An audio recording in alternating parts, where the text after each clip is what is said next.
Greetings, heathens and heretics, and welcome to In the Abyss. I don't know why it's In the Abyss. We've been doing this long enough. I should know what the fuck it is by now. Well, it just gives a little element of surprise there. A little, Oh, you know, is it Tiger Club? No. Tiger, yeah. Well, either way, it's yeah. But myself, Beandog, this week. It's weird at the minute, isn't it? Because it's either you and me, or it's you, me, and the voice. We haven't had the Holy Man on this for such a long time. It feels like we've got a bit of a missing link on the go. But We need to have a bit of an Avengers Assemble episode. Everyone comes back together. yeah, yeah, which we will. So have patience. But in the meantime, we are joined by Shane. Now, your surname. I'm going to get it wrong if I say it. So Okay, so I've had this debate with a lot of people. If I have a baby, I'm gonna call it Polter. So then the last name will make a little bit more sense. It's pronounced Geiss. I right. think it's like Austrian or something. Okay, so Shane Geiss from Morning Star Heresy Music Group. Now, um, Welcome. welcome to like I said to most like I say to most people on this podcast, this is an hour of your life you're never going to get back. But look, we got you on, I suppose, to find out exactly what it is you do and what Morning Star Heresy Music Group actually is. So I guess that's where Mhm. we kind of kick it off. Really, just give us an idea of what you do. I've got actually there's a quote here I'm looking at. That's Morning Star Heresy is developing a new Yeah. community for metal artists. So off the back of that, do you want to just sort of bounce in and sort of take the baton and explain what it's all about? Sure. So I ran a label which was from 2018, I think it was. We started releasing like sort of local UK artists, putting on shows here and there, releasing CDs, tapes, merchandise as well. A lot of that fell flat. It was originally called Morning Star Heathens. It's just the name kind of just weighed on me a little bit. It doesn't really grammatically make sense. Um, so yeah, Where did that come from originally then? Was it just one of those kind of like write down on the back of a beer mat things in a moment, or was there I more wanted to it I than that? wanted Morning Star to be in it. It was just what to put at the end of it. Kind of Right. just floating ideas, probably having a late night. But It's suitably evil, isn't it? So Well, exactly that that's was true. kind of the point. Yeah, it's been a lot of like rebranding with it. Just I guess just like my own nature, trying to like get it right. And now we're at a point where I'm actually really happy with it. Like it's like the finished product, Mm, mm. and we're still working on it. There's a bit more of a team behind it now. It was predominantly solo before. Just doing it with friends, trying to see where we go with it. Uh, just because we lacked experience in any sort of like music industry type thing. I sort of reached out to I'm going to call them mentors to understand how music publishing works, record labels, all that sort of stuff. So I got invited to a few calls that I had with people. They sort of showed me how contracts worked, and then sort of looking at those contracts, though, like I actually paid for some from this gentleman. I won't actually. I will say his name. He was called Dennis Sinner. He does music publishing. He used to work in Sony in the 70s or such. So now he's Okay. just doing his own thing. Right. Okay. Um, he's sort of like I said, would you basically be my mentor? And he said, yeah, sure. He gave me his publishing contracts, and it was like, this is how it basically used to work. And that was the 360 deal. I've never actually given that out to anybody, but sort of looking at it, it's like they really take everything. Even when they're not taking everything, they're taking everything. Everything. So when you Yeah. say everything, you mean that's a slice of like live performance revenue, merch revenue. Yeah, it's basically like giving somebody a credit card and saying, "Look, interest is due tomorrow." you know, Right. it's a slippery slope, that one. But again, it's how a lot of these artists, like those artists back a day on labels as such, were making a success. But Mm. in the bank account at the end of the quarter or the year, Yeah, I mean, I guess I suppose it's worth talking about. I mean, what the benefit for the bands were in that situation, and I guess it's just the promise that your music is kind of out there and everyone can hear it, you know. But it sounds like those contracts back in the day really were just selling your soul, you know, for exposure. Yeah, exactly. It's like, here's a lump sum of cash. It's obviously gonna benefit you in the short run. It's like, cool, but what we're not telling you is that this is actually a loan. Mm, Here's all the benefits of that loan, but when it comes down to paying us back, it's kind of on them to perform, do what they need to do, do the circus show essentially, and yeah, hopefully they make it back. If not, then they'll extend it and extend it and extend it and extend it again. So it's basically a credit card almost. It's like you're compounding this yeah, this contract to make sure that you get your money back in the end. yeah. And every hotel room that got smashed up, every you know selection of hookers and all that kind of thing back then, it all came out of that pot of money. But it's not like people back then, musicians back then, they weren't thinking about the future. Well, they didn't give a shit. You really think Jimmy Page gave a shit about mortgages and stuff like that? It was, yeah, it Exactly. was all about having the Exactly. time of your life, wasn't it? Yeah. Exactly. I think that's what lured them all in, and it still kind of does. I just think a lot of people are more wise to it now, a hell Yeah, of a lot more wise to it, which is a plus. And obviously there's just less. I mean, well, there's more labels, but there's less being offered out just because of, Hmm. well, it's basically owned by three companies, this whole Right. music Yeah. business, right? It's your Sony's, your Universals, and your Warner Brothers. Hmm. And even they own the other labels underneath them, right? So, Yeah. it is what it is. Like, look at Century Media, for example, or Century Media Records, whatever they are now. Like, Yeah. Sony owns that, Yeah. yeah, like Spine Farm, another pretty legendary metal label under Universal. They're another one Mhm. which I didn't find out until last year, but yeah, it's a funny one these days though. No one's making, unless you're Taylor Swift, no one's making that excessive amount of money out of their music, are they? It's just not that market anymore, Mm. That's right. which Yeah. You do So what? see, go on, sorry. No, no, no. I was just no. You carry on, mate. Mate, say what you're going to say, and I'll just come in afterwards. I think it was, do you know what? Kind of lost it now. Go on. Well, Sorry. what I was going to ask is how it felt, you know, to reach out, like looking for a mentor. So as someone that is, trying to break into, label work, release music, work with bands, and then to reach out and seek a mentor, and then to be essentially given all this guidance and information that perhaps doesn't align with your own values and your own views and how you wanted to carry things forward. Was that a moment where you felt like you wanted to do things differently? I mean, what did you kind of do with that when you kind of exposed to all that information? Sure. So originally, what I wanted to do was do like film scores originally, because I'm a musician myself. And obviously music publishing comes under that sort of category, so that you sing all these sorts of things. And then I was like, well, maybe I could also do it with artists, on this level of things. But, at that point, I was like 18, 19, from that. So Hmm. money was nothing. So then I was like, okay, you need this, you need that, you need these licenses, you need all these things just to get started. And then you got to start finding artists with zero experience. And I was like, okay.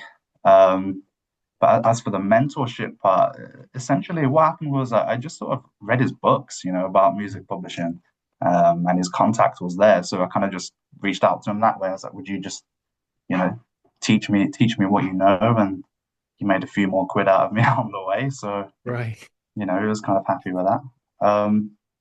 So yeah, it just came down to that. And I thought, well, how about I just start with something else, like start with a record label even, like start doing some things like that, and then maybe integrate publishing into it, Hmm. which I never actually did. The label thing sort of just took it over. I really enjoyed what I was doing there. And I was always, looking to get into places where, like even like Metal Hammer magazine, for example. I, grew up reading that thing. So I was like, if I can get artists in there, that would be amazing. And up to this point, we have now. But I guess with the online world, it means something different nowadays, if that makes sense. yeah, You know, Right. Yeah, it does. Right, It does. right.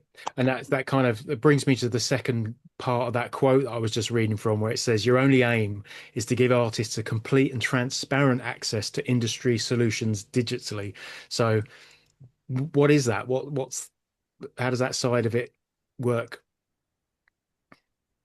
Sorry, can you repeat that, man? Sorry, I was listening to what you were saying. It was just Yeah, went no, I was way over my head. just talking about the aim to give artists a transparent access to industry solutions digitally. Um, Sure, sure. Okay, so essentially, like, doing label stuff, releasing artists, all these things, getting PR on board, getting your promo, running ads, all this stuff that artists need to do nowadays just to get people to listen to it. You got algorithms, etc. And then, I started to get into marketing myself. That's kind of my profession also. right, Um, and I was just thinking, like, if I'm doing this just for like one label or just myself, and obviously some parts for the artists, it's like, why don't I just roll this out completely? Social media management is a great example. Helping people with their YouTube ads, even Spotify playlist pitching, which seems to be this, like, I don't know, like this big gate for a lot of people, because obviously in metal there's such a lack of this in terms of like how it's offered in terms of a promotional thing. And even then, you've got to really be careful because there's so many scams out there too. It's like, buy 1,000 streams for £5 or something, and it's like, okay, right. probably not a good idea. It's probably some click farm in Bangladesh or something like that. And these things really happen, and a lot of accounts get banned due to that as well. And it's a Mhm. shame because again, it's like, well, my mercy is now on Instagram ads or Facebook ads or something else, or even Spotify ads, which are like stupidly expensive. Mm. But some of them pay off. But even running ads myself, it's like it's an expensive game. If Yeah, you're trying to sell a CD, for example, and you're spending, I don't know, 5, 10, £20 even a day to make like what, £5, £6, it doesn't really make sense. And even then, like, you might get clicks, you might get listeners on it, which is great because you're helping the artist in that respect. But you're just burning a hole.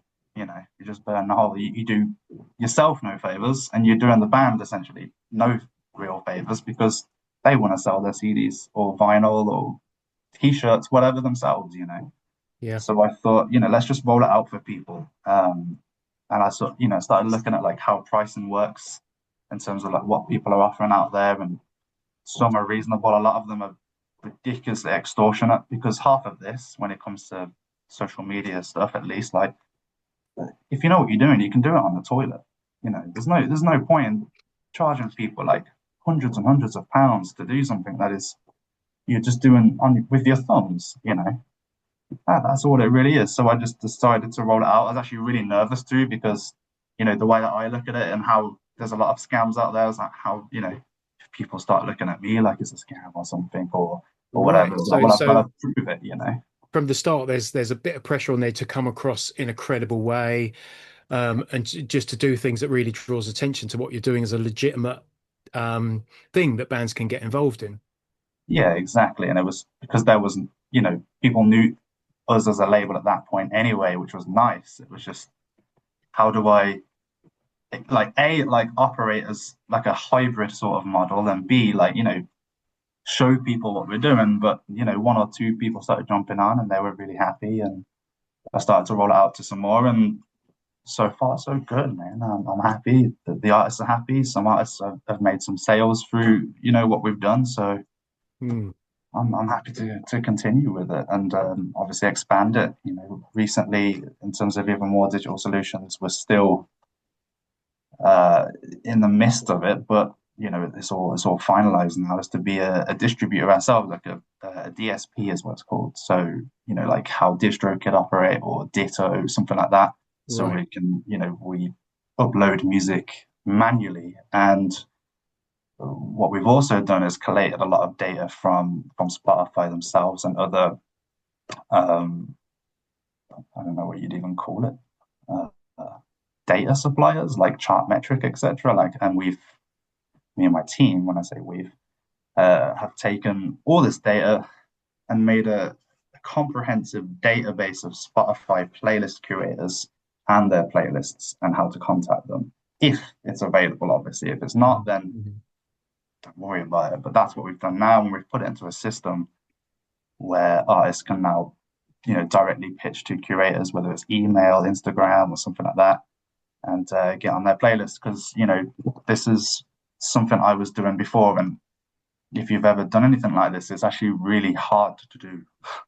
You have to go on Spotify, you type in, for example, like death metal, doom metal, whatever, Right. and, you're pitching your artist. So then what you've got to do, if you think about it, at least what I was doing, most people or a lot of people would sign up on Spotify via Facebook, right? Mm. So their profile picture and their name might match. So then you go to the playlist, you try this and you try that, and it's just a lot of hit and miss, right? So Right. we decided to do something different. There's the description of these things. I'm not going to go too much into detail with it, but we took that data and we've got a hell of a lot of playlists that we can directly pitch to now.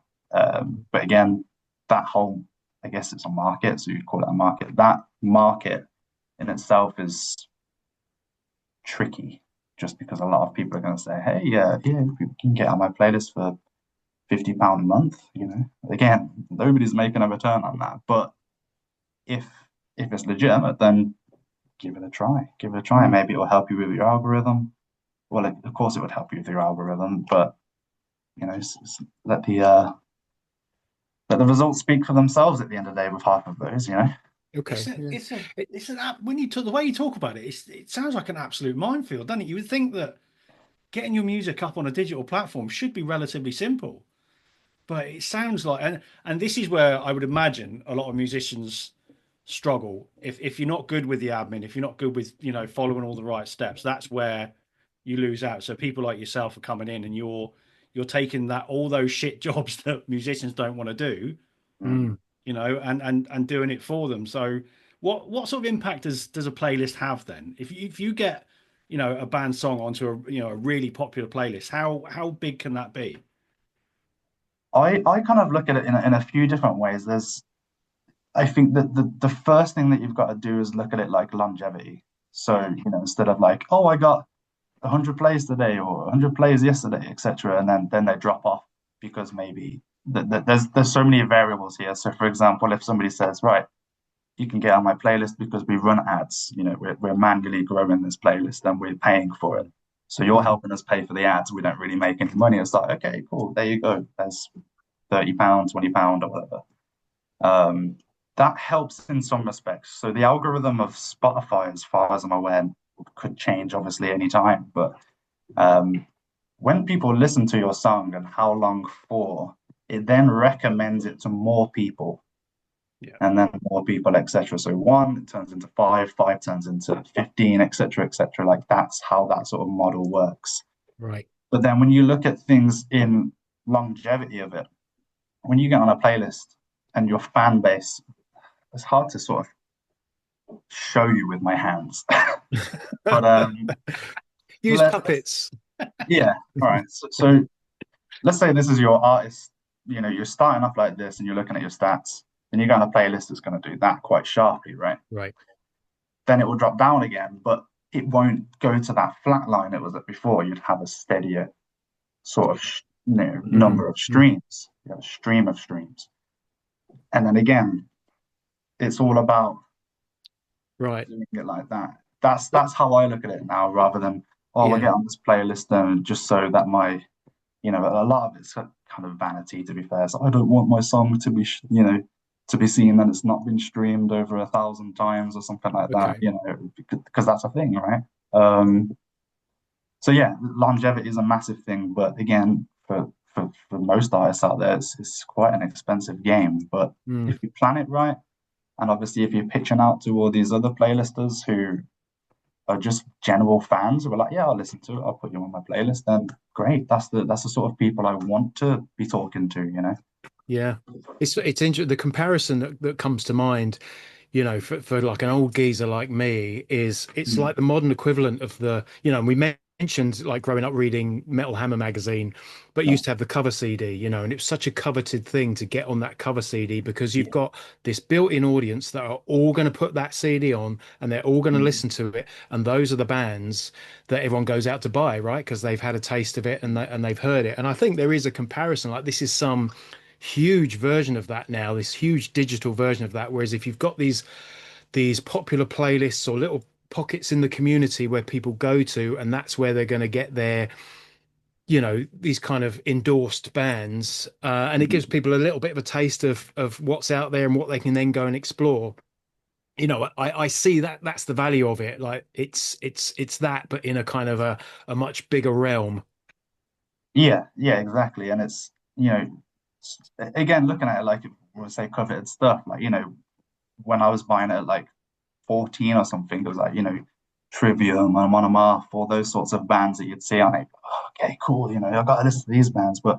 And now it's just because there's more bands than fans out there, like it's just sort of for Yes. grabs, like everyone's Yeah. on Metal Hammer nowadays. Everyone's on like Decibel or if Zero Tolerance is still going, I'm sure there's a lot of artists on there now, Mm, mm. um, it, it kind of goes to show that it's like, does it still sort of live up to that, what it was? Do you know what I mean? Just because there's so much out there, there's so much attention that people need from one another. Like I did a release, when was it? Earlier this year, actually, and there was a track which featured Jesse Leach on it, Right. Killswitch, and that was featured in Revolver. And then you look at it, just online from that, like the traction again, talking about how, I was having a quick chat before, like how people like sort of look at it, react to it on social media, but they go no further. They go no further, really. It has to be like stupidly provocative, or you've got to hear maybe a part of that song before you really invest in it now. So that's Right. one thing I think artists are really having to push further in now, rather than, like my inbox on the label thing is like, hey, link, hey, link. It's Yeah, like, yeah, guys, it's not the way to do it. yeah. Right, I see. So let's just pause on that for a moment. So really the message there is there's a very kind of superficial relationship with like the casual listener who's, that I suppose the hope is you'll put some information out there with some different links where they can go and find out more about your band or your act. But what you're seeing or what you're describing is generally, the casual fan isn't exploring that deeply. They're not going to follow a link or another, click here or whatever. Is it true to say so? That's not happening. That's a challenge that you're sort of trying to overcome.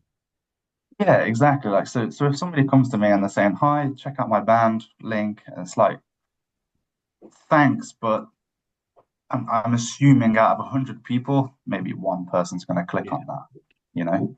And because that's something I actually did. Like, I'll hold my hands up when I was, Mm. about 10 years ago or so. I was like, guys, check out my thing. Link, link, link, link, link. Here's the message. Here's the message. Here's the message. And all that really does is kind of annoy people. It Right. really does because it's spam. At the end of the day, it's spamming people to start. Who the fuck are you? Is essentially what I'm wondering, or what anybody else is wondering with that link. Right. If you build a relationship with someone first, like, hi, how you doing, etc. Like, build a relationship first, and that's effective. But like anybody in the street, if you walk up to someone's like, take my demo CD for £2 or something, it's like, no, it's Right, just that's not really going to interesting. happen, is it? So there's like a need to develop some sort of relationship with your fan base. Yeah. I mean, to dig in a little bit deeper, like what is the antidote or what's the alternative to this idea that, the assumption that someone's just going to click your link and follow? Mm. Or is that something that we're kind of still trying to figure out? I think a lot of it just sort of comes down to, again, probably like one is like lack of experience, probably like in promoting your music. B is like your budget, like mate, and C is like, a lot of people are sort of told like the only way to do it is through your Facebook ads and Instagram ads, and that these musicians are also being bombarded with messages, ads, and emails from different types of companies that are saying like, we can help you with this, we can help you with that, and Mm, they don't want to pay attention to it because it is they just want to write music, they want to write music and they want to find their people, you know, and that's absolutely fair. So it's sort of it leaves a lot of people sort of stuck, you know. And again, even with social media, there's limits now. There's limits. There's only so many messages you can send out to people before they say, "Hey, you can't do that anymore." It's like, why? It's like, oh, we protect our community. It's like, no, you don't. You just want people to buy your ads. You know, Yeah, that's essentially what they're yeah, saying, you know. Yeah. Yeah. yeah. I mean, I think as consumers now, especially when it comes to music, we live kind of like 30 seconds at a time, don't you? You'll on Fridays, when all the new albums come out, you'll go and oh, I like the look of that. You'll go and listen to it 30 seconds. Nah, don't like it, and push it aside. So for any band to try and stand out above the rest, it Mm, must be so difficult now. You yeah, know, I mean, don't get me wrong, you know, there's been some amazing stuff out over the last sort of 2 or 3 years, and we all get excited on Fridays about the new releases. But where they used to be back in the 80s, 20 albums released in a year, it's now 75 to 100 every Friday. Mm. yeah, You know, yeah, it's just it's crazy saturation, but that's the world we're in now, isn't it? We just consume everything, just want it all now. yeah, exactly. And I think it also comes down to like where people are listening to music as well. You know, like if Yeah, Hmm. Hmm. like these algorithms and these apps like your Instagrams or your TikToks or whatever, uh, they are designed to keep you on the platform. You know, they don't want you yeah, clicking off to go onto Spotify or YouTube or to Bandcamp or whatever. Like they want you to stick on here. You know, so they're doing that. So if you're putting a music ad on Instagram or something, like it could work to get some interest if you hear like something that you really like. You know, you're gonna go click on it. But otherwise, maybe not. If you're already on YouTube, then to get somebody's attention on YouTube is the way to go. Or if you're already on Spotify, then perhaps that's another avenue to go. So again, I think I forgot what the numbers were, but like looking at how many uploads are done per day in terms of music, it's like tens of thousands per yeah, day, if not hundreds of thousands, I Yeah. think, Yeah. per day. And it's insane. And I think it's talking about saturation as like, it's made music cheap, to be fair, you yeah, know. And the fact that these royalties that come out of it are piss poor as well from Mhm. streaming companies, it's kind of made things cheap. And we're now in this constant this person, that person, this person, that person, and it just sort of makes everybody a bit burnt out with it, you know. yeah, yeah, So again, it has to be, I guess, sometimes provocative, if not funny, or whatever it is. You know, these are the things that get people. Unless you're, I guess, like a legacy band, for example. You know. Mm. but even the legacy bands struggle with it, I think, because legacy bands, and I don't want to be derogatory, but if you were a band in the 70s, 80s, and 90s, you didn't have all of this. This wasn't your platform. You sold records, you played shows, you did magazine interviews. Whereas those bands have had to adapt to a whole new way of promoting their music. And some bands are good at it, and some bands are not. So I guess it must be difficult for them. Whereas if this is all you know, then it's like your playground, isn't it? If it works, it works. Let's take a band like Raised by Owls, for instance. There's a comedic element to their music, but their social media presence is fucking gold. Yeah. It's Yeah. brilliant. They really play on that, and I know Sam Strachan is like a budding stand-up comedian as well, so it all kind of ties in. But Yeah. they've struck something, and it works for them, and they're seeing an upward trajectory off the back of it. But the work that goes into that, I don't think people understand how much time they must put into doing all that content.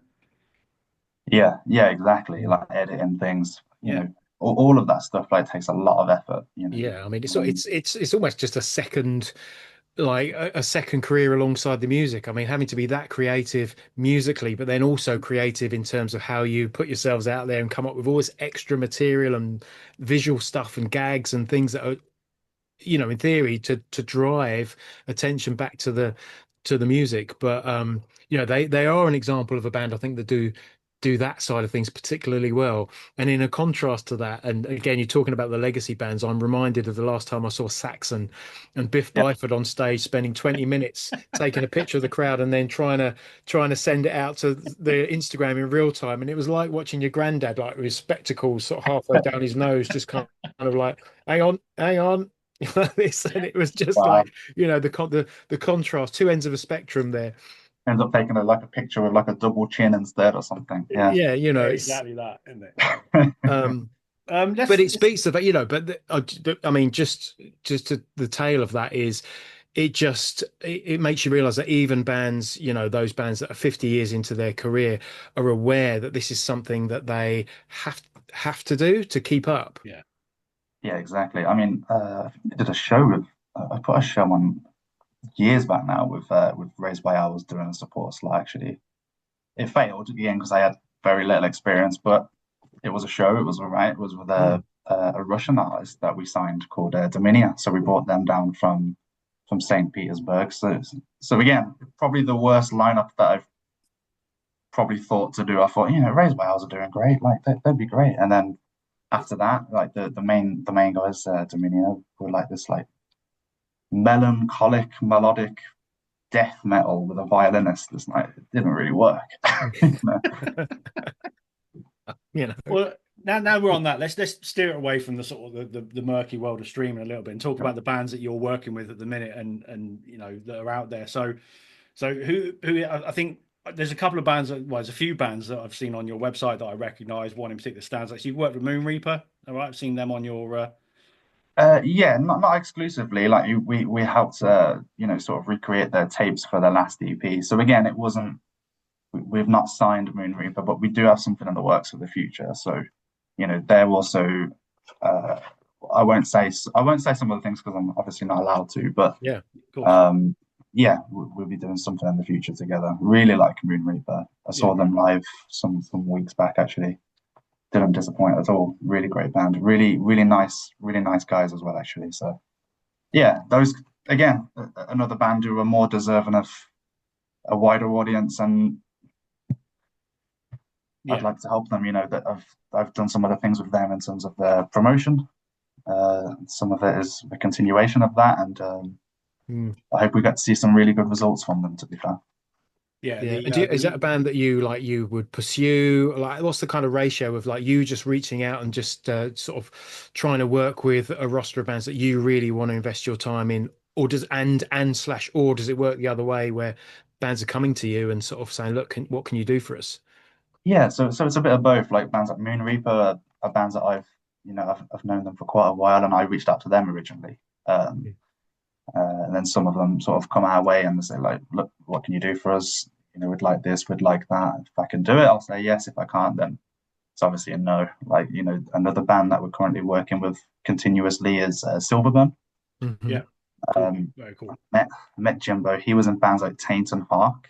You aware of them? I wasn't aware of them until we started speaking, and now he's doing a tour. Silverburn are doing a tour in February with Crowbar And they've and been Legion picking of up some Doom. really good shows. Yeah, yeah, Right. Yeah, so that should be good. Then the rest of them, it's not, again, with this record label, it's not like a traditional record label anymore. So it's more like label services. Like I will do maybe it could be exclusive. Maybe we'll do vinyl, CDs, etc. Like Silverburn are a great example of that. But if anything, just like even with the streaming stuff now that we're essentially a DSP or sending out to DSPs, however they call it nowadays, I'm not even sure. But these are the things. I'm basically a whore. we all are. I mean, Yeah, it's what we all are. Who are you working with at the minute that's sort of really exciting you? A band that you think they can really do something in the future. I would probably put it down to Silverburn actually. Yeah, Like mm, I'll probably sing their praises all this time. Like last year they did a tour with High on Fire, which was really good. yeah. I think they did play with Crowbar last year as well. So Kirk took a really good liking to them. So That's he's a heavy endorsement right there. and it, yeah, Yeah. exactly. So I think if anything, yeah, Silverburn will be up there. Moon Reaper again, like when we do some further things down the line. Like I want to get those guys to a wider audience than they've got. And then the other one probably Chain Wolf. Chain Wolf again is more on the digital side of things. They're also working with an American label called Motorpunk, so they're getting their vinyl done through them. Hmm. And they came to us for the digital stuff and all this promotion type stuff. So yeah, really cool man. Like thrash with like a hardcore sort of crossover, I and think they're I have based in listened to LA. them. The name rings a bell. Right. Anything that just says leather studs and steel to me, I always kind of resonate to. And a name like Chain Wolf, Yeah, I've yeah, that's 100% listened to exactly them that. before. Definitely.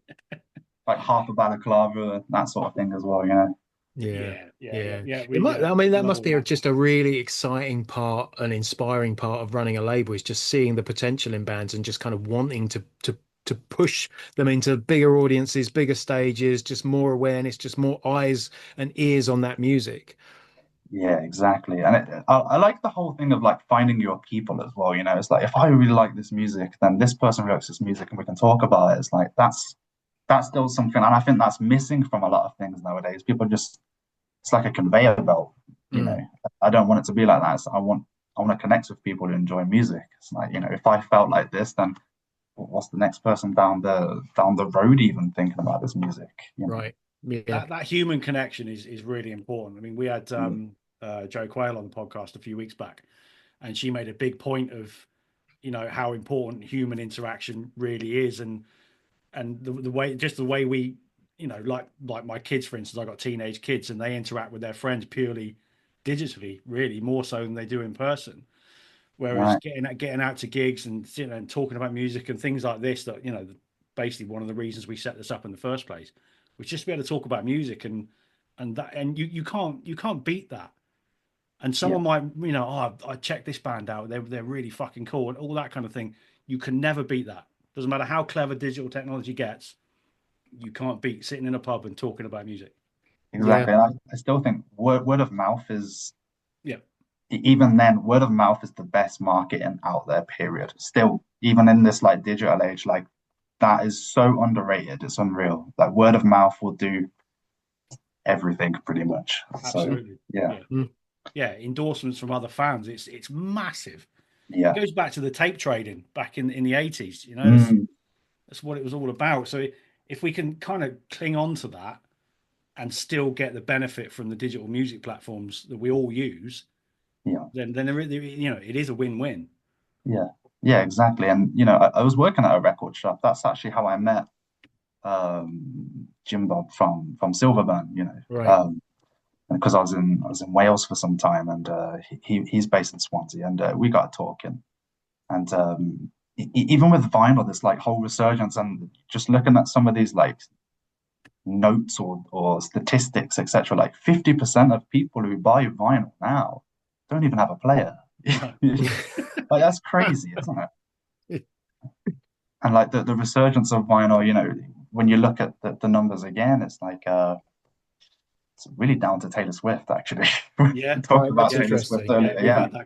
conversation. Yeah, it really is. It's the same with cassettes. You yeah. know, it, for all intents and purposes, cassettes are shit. But I love them. I love but them. yeah, he does as well. To be fair, but I get it. I I'm get it partial. because Yeah. at the end of the day, it's physical media. It's cheaper to produce. It's cheaper to buy. Cheaper for fans to buy it. So I completely get it. Mm. But there is still that need for some kind of something in your hand, some tangible product that is in your hand, even if you Mm. don't listen to it.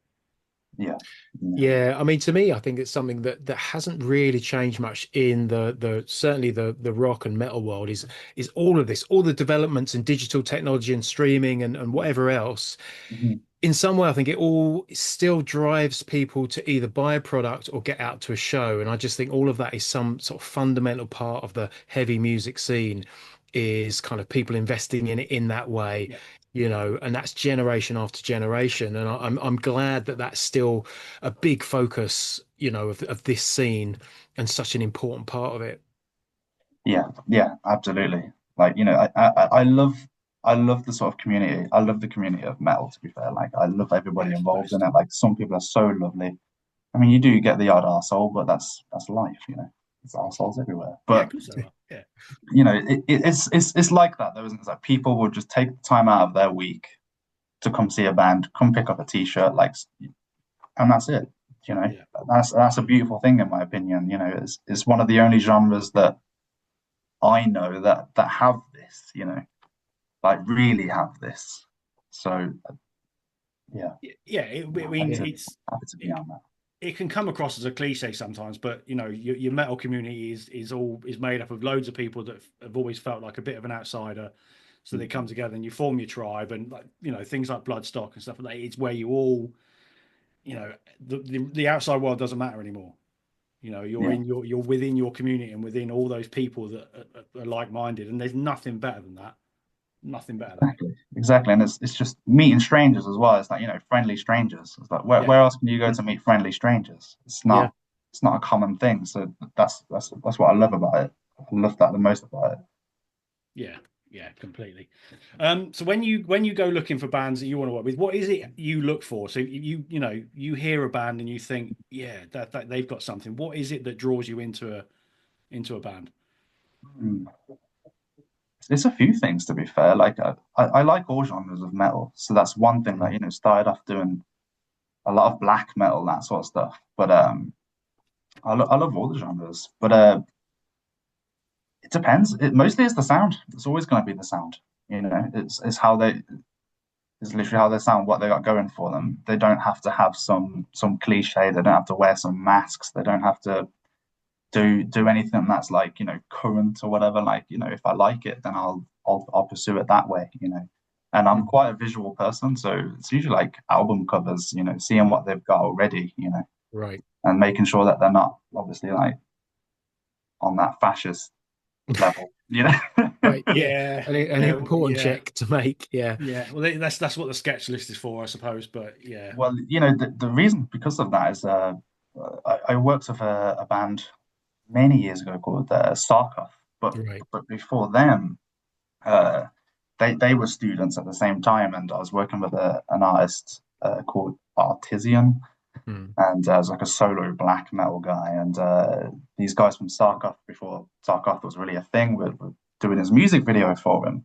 Mm. And we all met, we all sat down, and turns out in the end that guy was a Nazi, like not just Right. talking about some political thing, like he had pictures with him and these flags, etc. It's like, okay, Holy shit. yeah, like that's a real thing.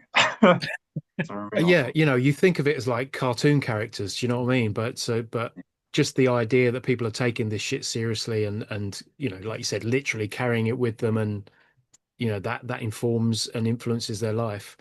Yeah, yeah. You wouldn't have thought either. Do you know what I mean? He didn't seem like a bad character before that, but then one thing happened, another thing happened, and just sort of yeah, this person just escalated to the point where, again, talking about this community thing, like Mm. I was very early into this and made connections just on Facebook and such, and they were sort of like digging in this and being like, I know this guy's done this, he's done that, like he's got this whole career of this, like stay the fuck away from it, basically, like. So he sort of got ousted, to be fair, or blacklisted, or whatever you want to say. Like I haven't heard of him in many years, Mm. Mm. which is a good sign. Yeah. it drives me nuts. It really does, because like I like black metal as well. I don't a lot of black metal is rubbish, but there's been bands over the years that I've heard that I really like, and then someone goes, yeah, shouldn't listen to them. They're Nazi. Just like, oh, fuck's sake, just like why? Just why?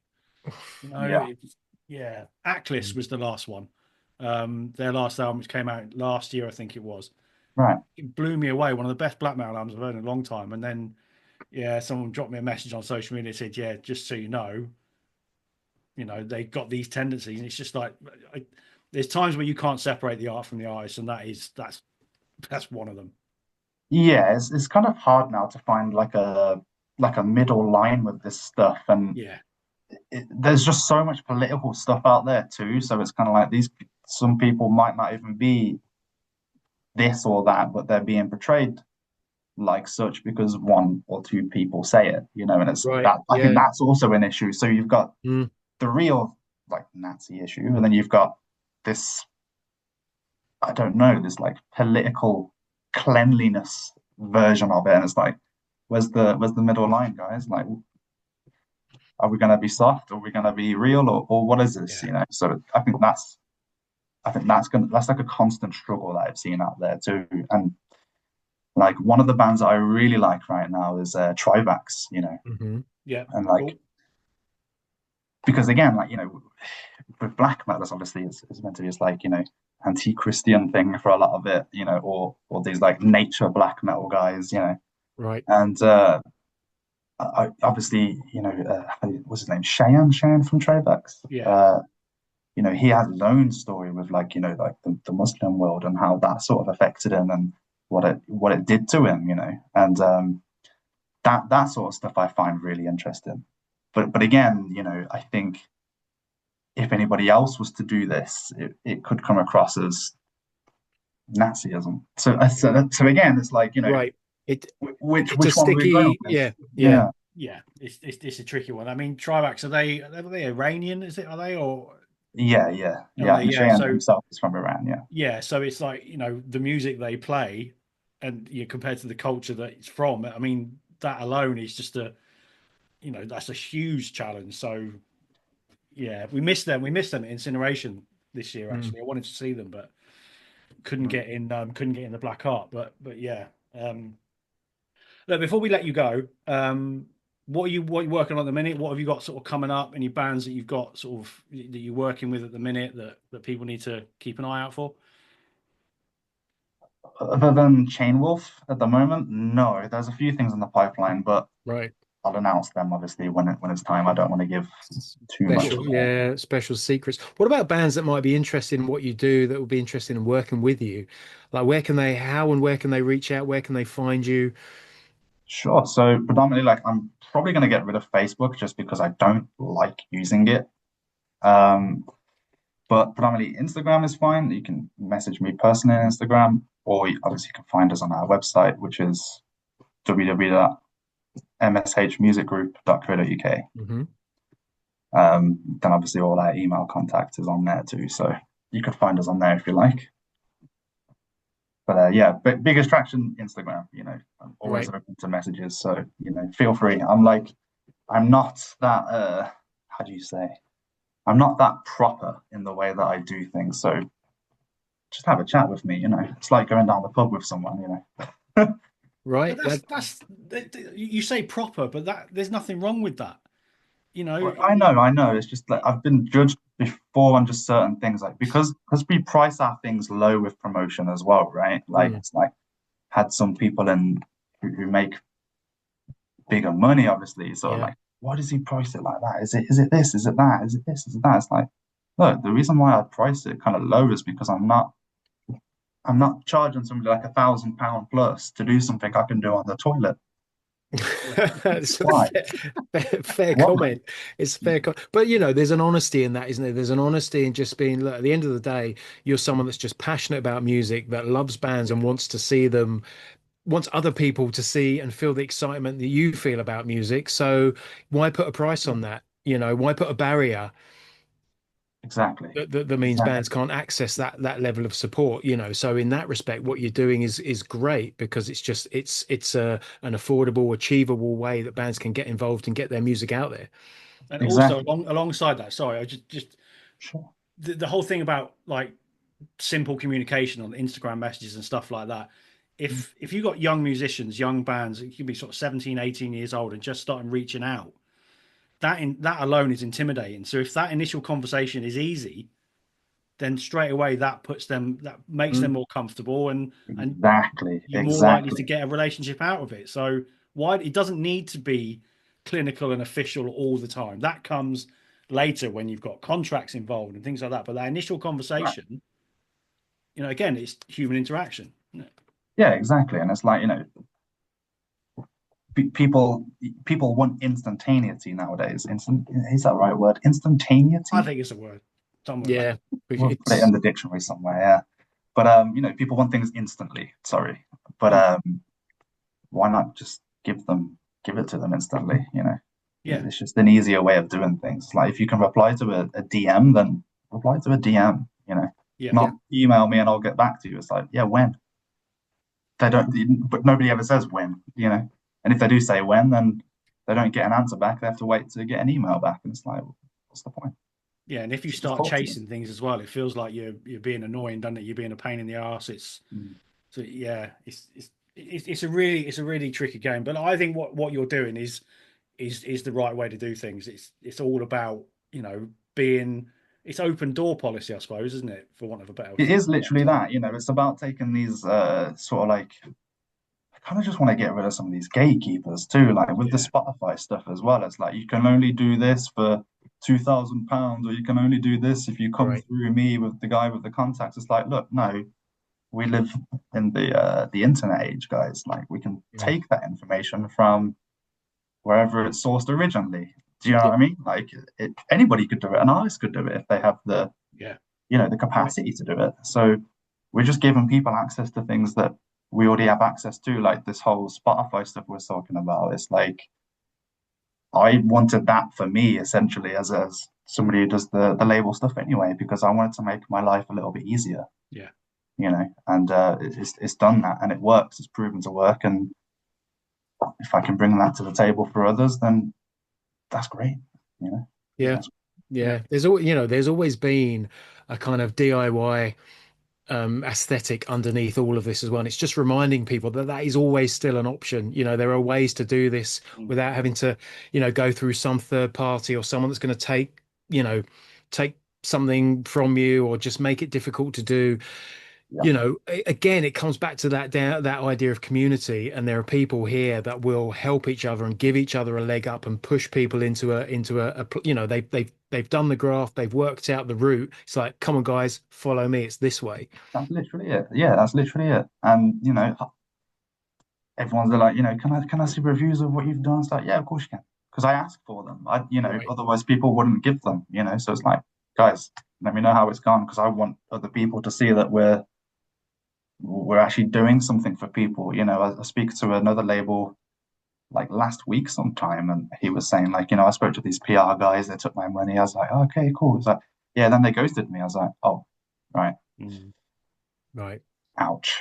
Like Yeah. things like that. Like even in metal, that's another thing. Like there's even scams in this like genre Of of course. music No, sometimes, and no that's the doubt, problem. Yeah. Anywhere where there's people with, ambition and hope, there's someone willing to kind of Yeah. take some cash off them just to Yeah. exploit that and take advantage of it.